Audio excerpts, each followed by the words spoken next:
Sa bawat kwento, may bagong pag-asa at inspirasyon.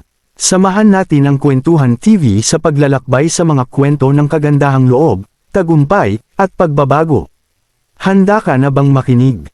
Pero bago yan, subscribe ka muna sa aking channel. Ang kwentong ito ay tungkol sa munting magsasaka at ang mahiwagang baging.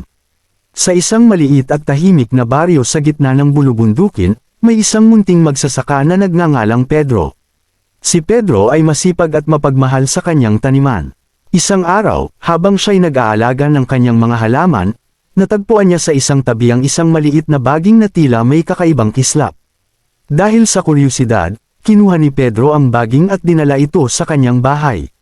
Doon, napagtanto niya na ang baging ay may mahiwagang kapangyarihan na magdudulot ng kahit anong hilingin ng taong mag-aalaga dito. Sa unang pagkakataon, nag-isip si Pedro ng isang hiling na magdadala ng ginhawa sa kanyang buhay. Nang dumating ang panahon ng anihan, nagtapat si Pedro sa baging ng kanyang hiling na masaganang ani sa kanyang sakahan. Agad naman itong nagsilbing biyaya at nagdulot ng kaginhawahan sa kanyang buhay. Sa tuwa at pasasalamat, naging mapagbigay si Pedro sa kanyang kapwa at nagbahagi ng kanyang ani sa mga nangangailangan.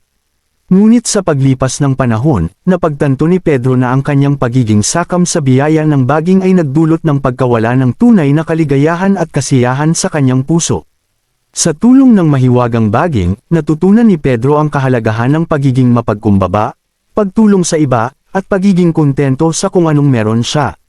Sa wakas, nagdesisyon si Pedro na ibalik ang mahiwagang baging sa kanyang tamang lugar sa tabi ng kanyang taniman upang hindi ito maging dahilan ng kasakiman at pagkawala ng tunay na halaga ng buhay. Sa pagbabalik ng baging, natagpuan ni Pedro ang tunay na kaligayahan sa simpleng buhay, pagmamahal sa kapwa, at pagtitiwala sa sarili. Ang kwento ng Ang Munting Magsasaka at ang Mahiwagang Baging ay nagpapakita ng kahalagahan ng pagiging mapagbigay, pagmamahal sa kapwa, at pagiging kontento sa kung anong meron tayo.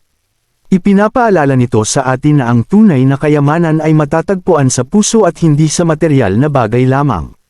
Sa pamamagitan ng pagmamahal at pagtulong sa iba, makakamtan natin ang tunay na kaligayahan at kasiyahan sa buhay. Yun lamang at maraming salamat po sa pakikinig hanggang sa muli.